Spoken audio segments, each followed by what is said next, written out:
16 milliards de francs CFA débloqués par l'État et disponibles dans les banques pour soutenir les acteurs du secteur privé. C'est la principale information émanant de la rencontre tenue ce matin entre le Premier ministre et les membres du comité de pilotage du dialogue gouvernement-secteur privé. Des détails à suivre dans quelques instants. Un conseil de cabinet élargi pour évoquer les défis majeurs au ministère en charge de l'éducation nationale, la rentrée des classes, l'avenue du lycée Philippe Zenda Kaboré, les assises nationales sur l'éducation, sans oublier le dialogue avec les partenaires sociaux. Autant de sujets débattus à ce conseil de cabinet élargi dont vous aurez les échos dans ce journal. Jusqu'au 7 septembre dernier, elles étaient des sœurs siamoises, mais désormais elles sont séparées. L'opération qui a été un succès est une prouesse réalisée au centre hospitalier universitaire Charles de Gaulle. Nous y serons dans quelques minutes pour en savoir plus sur le déroulement de l'acte chirurgical.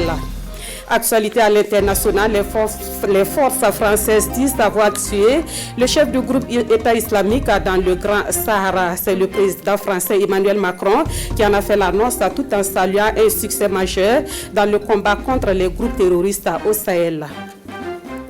Bonsoir, merci de nous suivre. Tout d'abord, sachez que la situation politique en Guinée a fait l'objet d'un sommet extraordinaire des chefs d'État de la CEDEAO. Ce 16 septembre, le président du Faso a pris part à ce sommet à Accra, au Ghana. Nous reviendrons dans nos prochaines éditions sur les conclusions de ce sommet avec notre envoyé spécial Vincent Kendribiogo qui vient juste de rentrer d'Accra. Avant de poursuivre ces excuses de la RTB, une scène contraire à notre éthique a été diffusée dans un de nos feuilletons le mercredi 15 septembre 2021. Cette séquence a échappé à la vigilance de notre commission de visionnage des contenus. Elle a suscité l'indignation légitime de beaucoup de téléspectateurs. Le service des programmes de la télévision du Burkina s'excuse auprès de ses téléspectateurs pour cet incident malencontreux.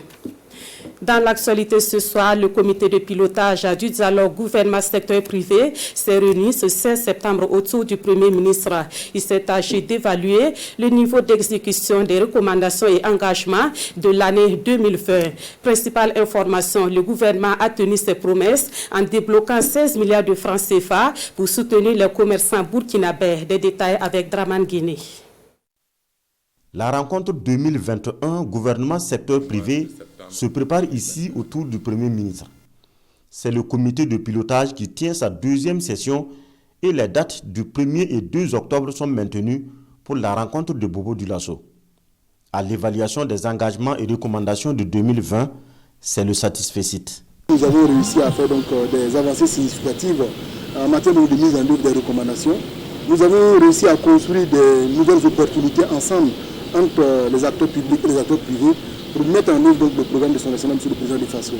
Et nous avons convenu ensemble de nous retrouver les 1er et 2 octobre à Bobo Dioulasso pour tenir la prochaine rencontre, c'est-à-dire celle de 2021, autour du thème accord donc, de zone de libre-échange continentale africaine, les opportunités et les défis certainement donc, à relever pour permettre à ce que notre économie soit davantage structurée pour profiter de ce vaste marché.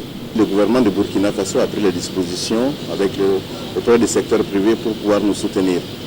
Et une ligne a été dédiée à la Covid-19, à l'aide aux entreprises dans les banques. Et les banques aujourd'hui ont mis du temps avant de mettre cette ligne-là en œuvre, mais c'est fait. Et le travail est fait actuellement. Il y a 16 milliards, près de 16 milliards qui sont aujourd'hui débloqués et des dossiers sont en étude. Des efforts sont consentis. Le gouvernement promet en faire davantage pour le rayonnement des affaires au Burkina. Je voudrais réaffirmer l'engagement du gouvernement à accompagner le secteur privé afin qu'il puisse renforcer davantage sa résilience face aux contraintes aussi bien endogènes qu'exogènes. La prochaine édition se tiendra également dans un contexte marqué par le processus de renouvellement des organes de la Chambre de commerce et d'industrie du Burkina Faso. J'invite donc toutes les parties prenantes à un processus électoral apaisé qui va assurer le rayonnement de notre secteur privé national. Beaucoup de commodités, surtout sanitaires, sont promises comme accompagnement du gouvernement pour le prochain rendez-vous gouvernement-secteur privé. Aujourd'hui, 16 septembre, le monde entier commémore la Journée internationale de l'identité. L'instauration de cette journée répond à une volonté de garantir à chaque citoyen une identité juridique à travers l'enregistrement des naissances. Cette année, elle est placée sous le thème « Identité et diversité des acteurs, synergie et complémentarité ». Nous suivons la cérémonie de commémoration au plan national avec Adama Giti et Fousseni Kindou. Parce que l'identité est un droit fondamental de l'individu, les États mettent l'accent sur l'identification en tant que processus devant fournir un statut juridique à tous les citoyens. L'identité permet de définir le caractère fondamental de la personne humaine. Elle est donc assise sur l'unicité. C'est-à-dire qu'on doit faire en sorte que lorsqu'on vous délivre un document d'identité, ça ne soit que vous et vous seul qui êtes inscrits dans ce document. C'est en cela qu'il y a une complémentarité entre les actes de naissance, c'est-à-dire les actes d'état civil qui sont délivrés, et les actes d'identité. Parce que tout se tient, nous utilisons les données qui y sont contenues et nous les améliorons par l'adjonction d'autres éléments qui font de l'individu un individu unique. Le rôle de l'identité est donc de participer à la consolidation de l'état de droit. Et en décidant de commémorer ce 16 septembre la Journée internationale de l'identification, le ministère de la Sécurité et l'ONU, l'Office national d'identification, entendent insister sur la synergie d'action des acteurs, notamment ceux chargés de mettre en place et de gérer les systèmes d'identification et ceux chargés d'exploiter la base de données. De nos jours, la question de l'identification des citoyens qui, à l'origine, visait à répondre à des exigences administratives et policières, a pris une autre dimension et joue une part de plus en plus active dans le développement économique, les transactions financières et la prévention de la criminalité. À l'occasion de la célébration de cette journée, 2 personnalités ont été récompensées pour leur soutien à l'ONU et aux activités d'identification. Il s'agit du directeur général de la police et du président de l'Assemblée nationale. L'actualité au ministère en charge de l'éducation nationale, c'est la tenue ce jeudi d'un conseil de cabinet élargi. Comme vous pouvez l'imaginer, c'est une rencontre essentiellement consacrée à la rentrée scolaire et aux assises nationales sur l'éducation. Les défis sont nombreux à relever pour un système éducatif à sécuriser et apaiser au Burkina Faso. Le compte rendu de Daouda Ouattara et Maïmouna Traouri. Au lendemain de la rentrée administrative, le ministère de l'Éducation nationale, de l'alphabétisation et de la promotion des langues nationales tient ce conseil de cabinet extraordinaire élargi aux responsables des structures centrales, déconcentrées et rattachées pour faire le point de l'état de mise en œuvre de la feuille de route 2021 du ministère et déterminer le niveau d'exécution des tâches relatives à la feuille de route pour une rentrée scolaire 2021 et 2022 apaisée et sécurisée. Chaque année, il y a des troubles dans le système éducatif. L'année dernière, c'était cette question de réforme des examens que nous avons fini par mettre en œuvre et ça s'est très bien passé. Et les défis à relever, le premier défi en fait à relever, c'est le défi du maintien du dialogue. Même si par moment avec certains partenaires sociaux, on est opposé, ça n'empêche pas que chacun fait son travail pour que les choses puissent avancer. Et les critiques éventuelles qui sont faites sont positives, nous permettant d'améliorer donc notre façon de fonctionner. Ça c'est le premier défi, je pense. Le deuxième, c'est de travailler à impliquer davantage les parents d'élèves dans l'éducation de leurs enfants. Ça c'est un très gros défi. Malheureusement, cela a disparu. Comme je l'ai dit, depuis la crise au niveau du lycée Philippe Zenda Kaboré, ce n'est qu'hier que j'ai reçu donc des parents d'élèves pour qu'on parle de la question des élèves. Il n'y a eu aucune démarche. Un autre défi, c'est le défi de la prise en charge des élèves déplacés internes, leur inscription. Et pour cette année scolaire 2021-2022, un des grands défis nouveaux qui s'est présenté, c'est la réhabilitation en profondeur du lycée Philippe Zenda Kaboré pour en faire un lycée d'excellence. Scientifique ou technique et professionnel, cela va être décidé par le Conseil dans les semaines à venir, mais nous devons faire en sorte que, conformément au compte rendu, disons aux orientations que le Conseil nous a données, donc en sa session du 8 septembre dernier, faire en sorte qu'en 22-23, cet établissement rouvre avec un nouveau statut, tout en conservant donc le nom de cet établissement. Les gouverneurs de région sont également attendus à ce conseil, dont l'un des objectifs est de présenter le document de base des assises nationales sur l'éducation et de faire le point des préparatifs. À ce conseil de cabinet extraordinaire, il sera également fait le bilan de la deuxième édition de la collecte de fonds dans le cadre de la lutte contre le terrorisme et l'extrémisme violent. Utiliser judicieusement les ressources et s'investir pour réussir la 27e édition du FESPACO. C'est ce qui est attendu du Comité national d'organisation de la fête du 7e art africain prévue du 16 au 23 octobre prochain. Le dit comité a été installé cet après-midi par la ministre de la Culture, des Arts et du Tourisme. Il est présidé par Alizeta Dabire Sawadogo. La cérémonie d'installation avec Gérard Somé et Abdelaziz Yegibou. Après le rendez-vous manqué de février dernier du fait du Covid-19, la 27e biennale du FESPACO promet tenir son pari du 16 au 23 octobre prochain. Après le lancement du compte à rebours par l'administration du FESPACO, voilà le comité national d'organisation désormais sur pied pour faire de cette fête de cinéma africain un succès. Un mois comme temps restant, c'est peu certes, mais suffisant pour réussir la mission assignée, déclare la secrétaire générale du ministère de la Culture, Alizeta Dabire Sawadogo, celle-là même qui s'est vue confier les rênes de l'équipe organisationnelle. Nous sommes conscientes que nous organisons cette 27e édition dans un contexte sécuritaire et sanitaire difficile, ce qui induit également des conséquences économiques, et nous pensons pouvoir être à la hauteur de la charge au regard des engagements et de la confiance que la première responsable du ministère de la Culture a bien voulu placer en nous. Après leur avoir donné le cutis pour aller au charbon, la ministre en charge de la Culture invite les membres de l'équipe à conjuguer les efforts et les intelligences pour une réussite totale. Le Premier ministre s'attelle avec tout le gouvernement à mettre à la disposition du festival tous les moyens nécessaires pour une bonne tenue. Des instructions ont été données par le Premier ministre pour que les ministres de la Santé, les ministres de la Sécurité œuvrent en sorte et fassent en sorte que cette biennale puisse se tenir dans la sécurité de tous les festivaliers. Dans un contexte sanitaire et sécuritaire pas facile, le gouvernement s'active à réunir toutes les conditions pour que la 27e biennale du FESPACO soit belle.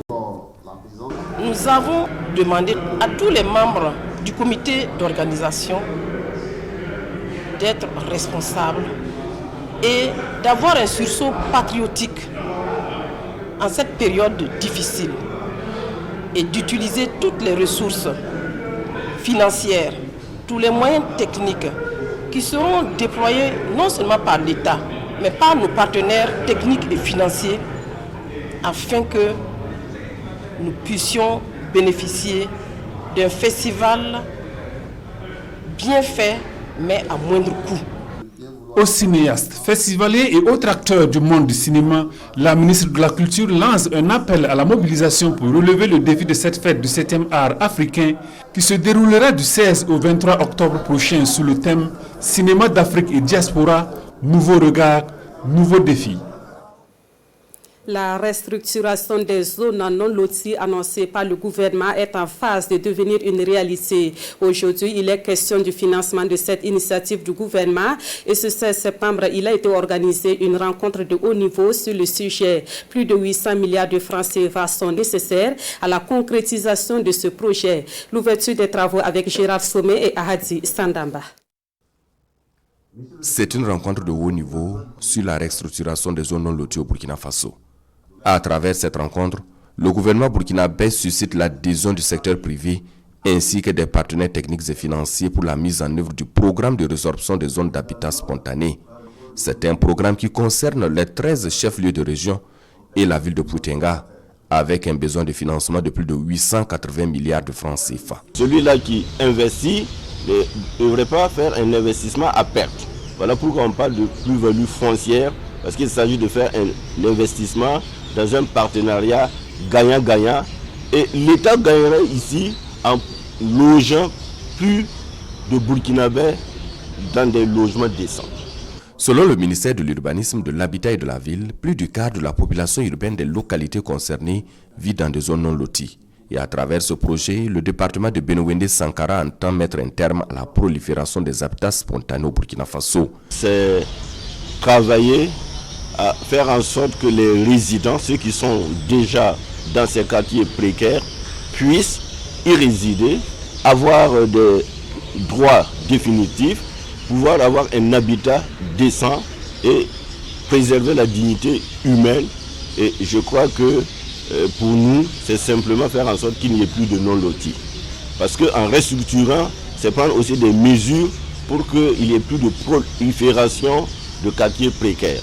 Le programme de restructuration sur l'ensemble des 14 zones d'intervention concerne une superficie de plus de 20 000 hectares, dont près de 15 000 hectares pour l'ensemble des communes du Grand Ouaga, avec plus de 10 000 hectares pour la seule ville de Ouagadougou et plus de 1 000 pour Bobo-Dioulasso. C'est un programme qui prévoit également la construction d'immeubles d'habitation et autres infrastructures sociales de base.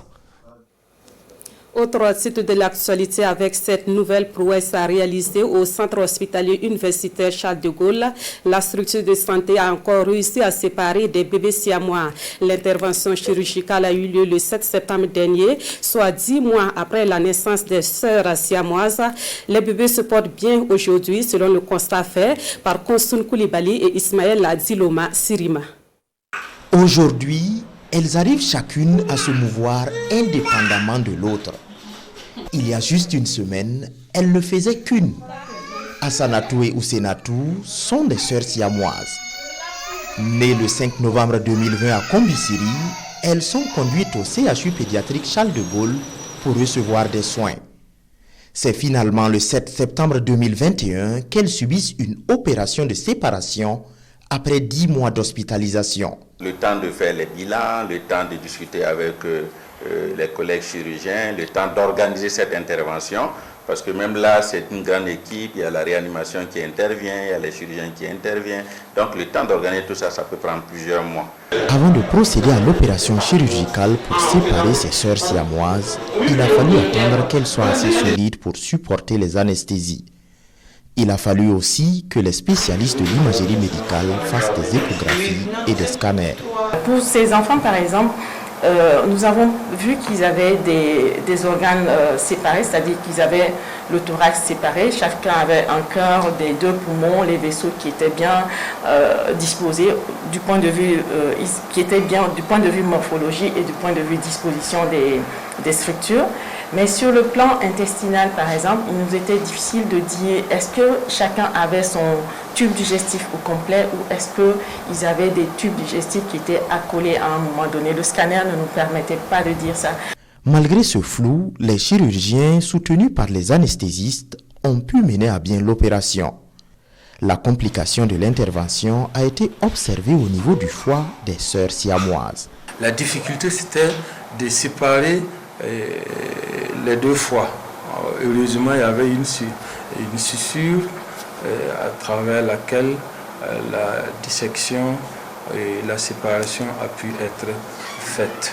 À partir du moment où on est parvenu à séparer le foie, donc la suite de l'intervention consistait maintenant à refermer l'abdomen, parce que c'est à travers les deux cavités abdominales communiquaient.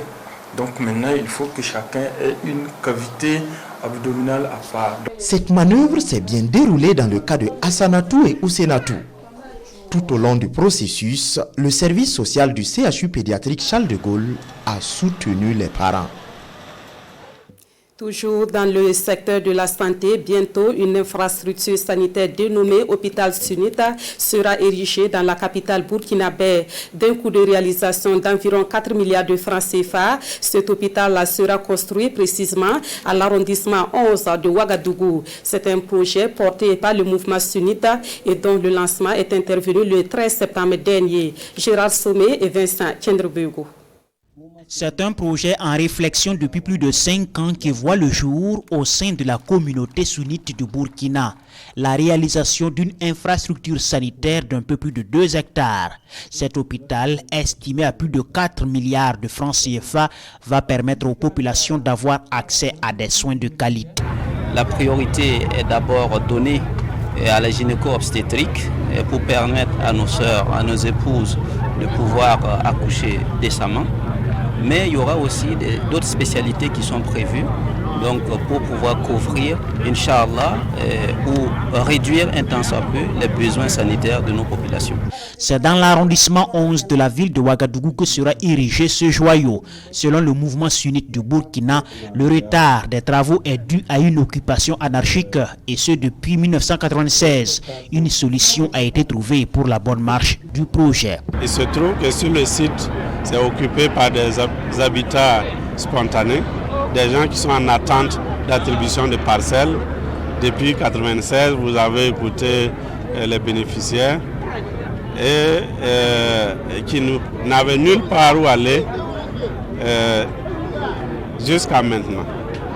Alors, la société immobilière EKBF a bien voulu mettre des parcelles à leur disposition.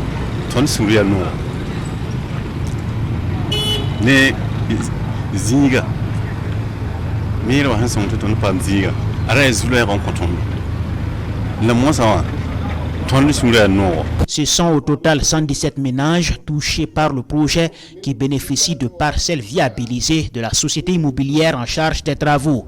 Pour le promoteur, ce don représente sa contribution pour la réalisation de l'hôpital.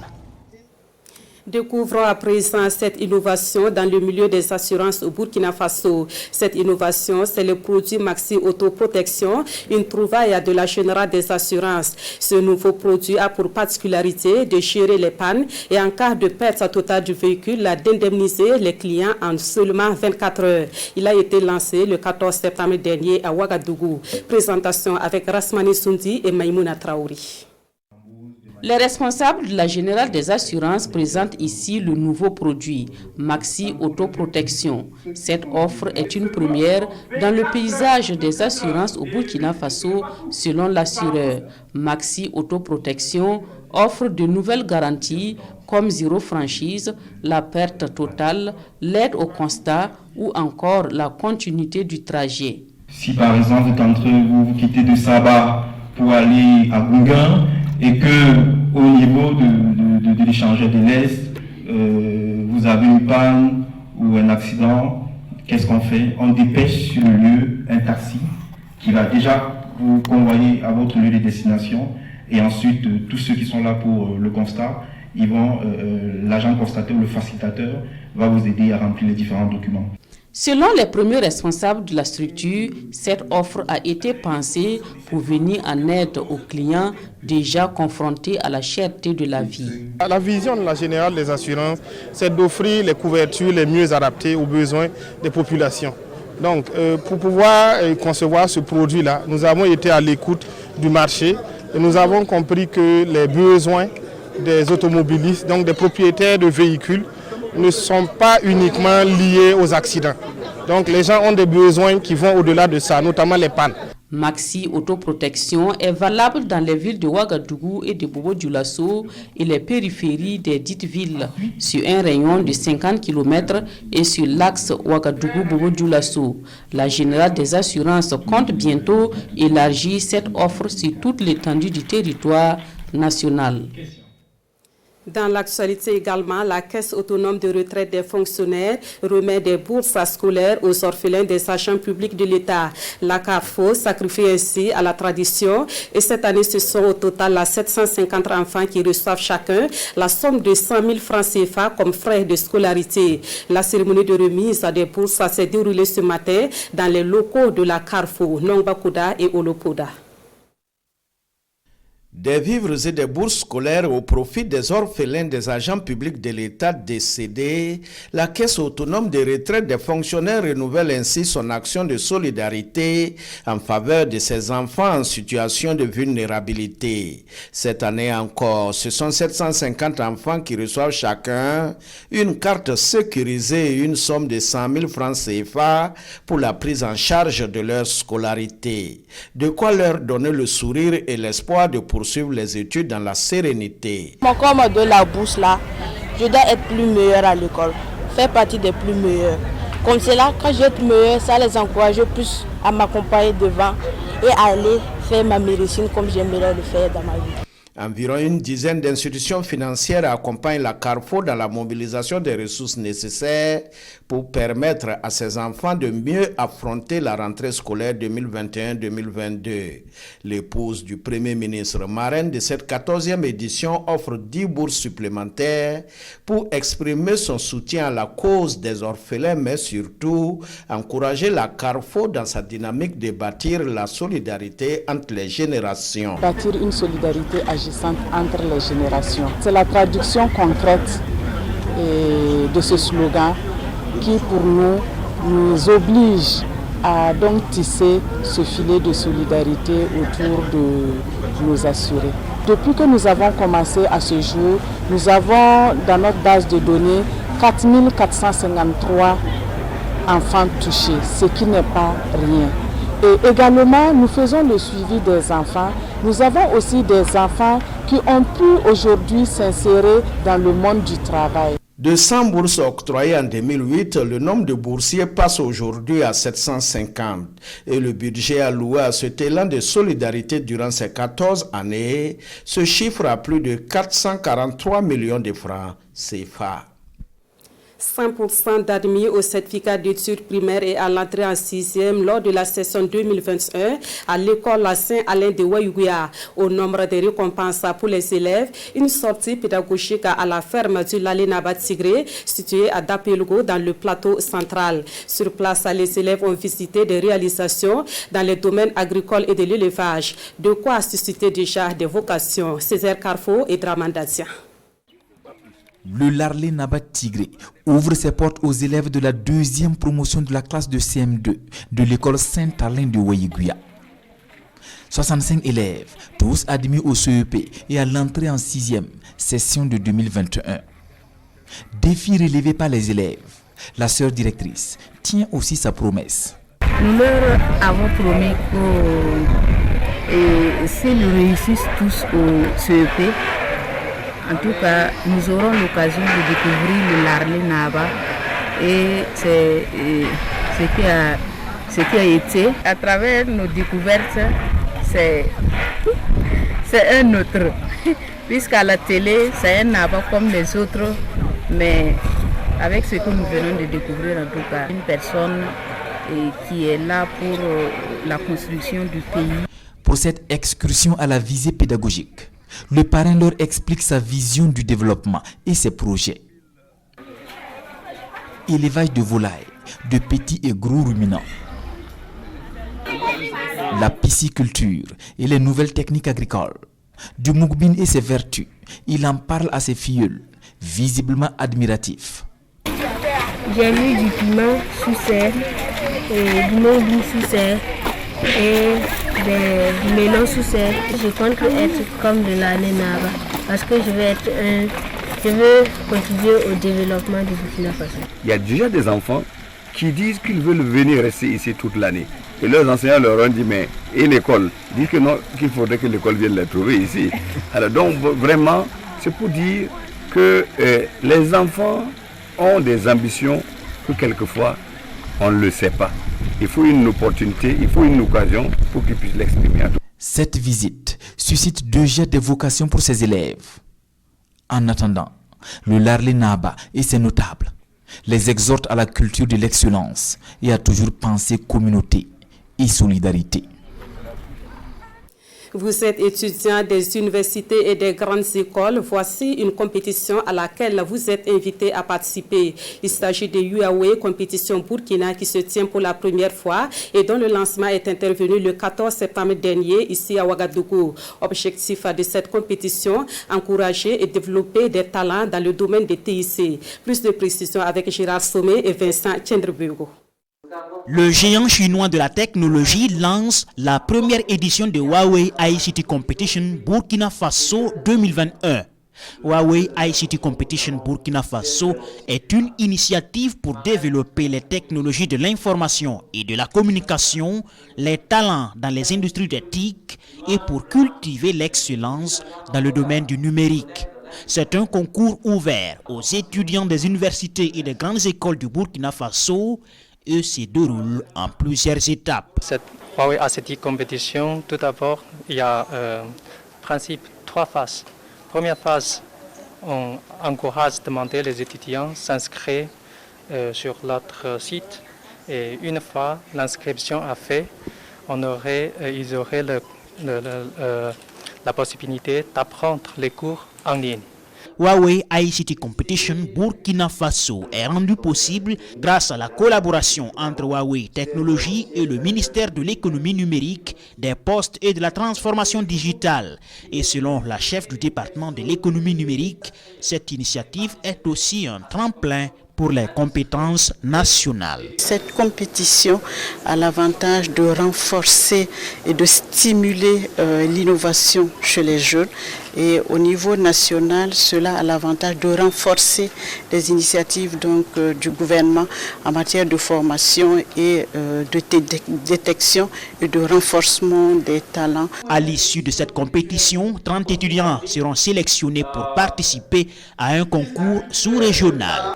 Une compétition qui va réunir les challengers de 4 pays, notamment la Côte d'Ivoire, la Guinée, le Bénin et le Burkina Faso. Actualité à l'international, le chef de l'État islamique au Grand Sahara est-il mort? Oui, selon la France qui annonce l'avoir tué dans des frappes aériennes de la force Barkhane. Emmanuel Macron parle d'un succès majeur dans la lutte contre le terrorisme au Sahel. La France a annoncé la mort du chef du groupe État islamique au Grand Sahara, Adnan Abou Walid al-Sahraoui.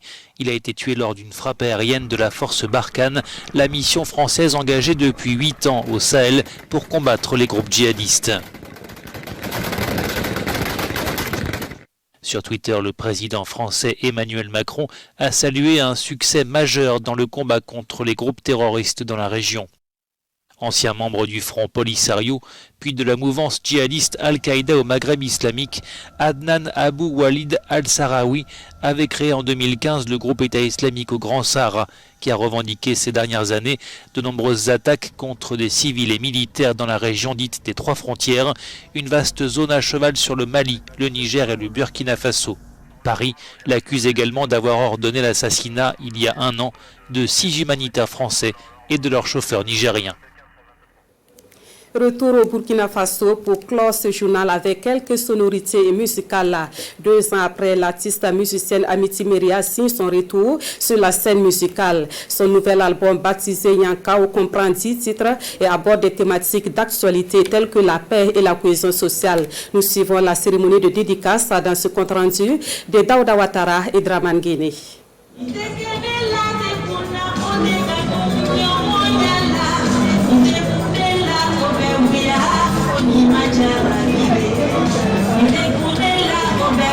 Nyankao ou les gens d'ici, c'est le grand retour de Amity Meria sur le marché discographique.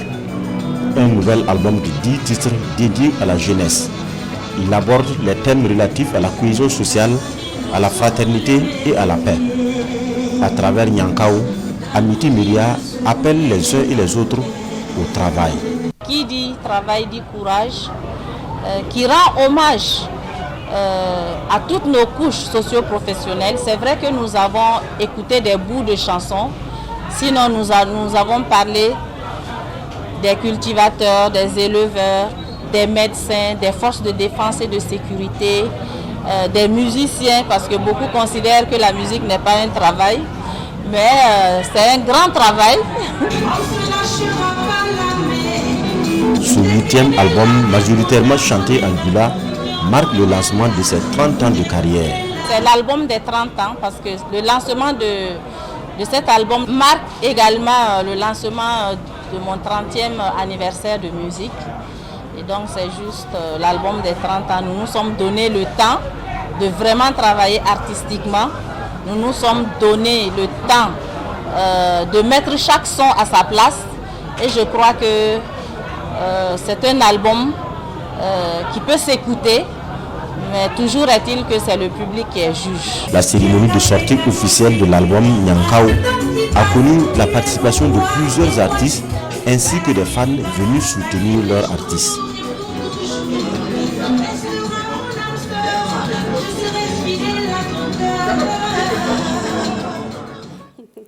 Et c'est dans cette ambiance musicale que s'achève ce journal. Merci à vous qui l'avez suivi. Le prochain rendez-vous de l'actualité sur nos antennes, c'est à 23h dans une présentation de Issa Kanana. Merci de votre fidélité à la RTB.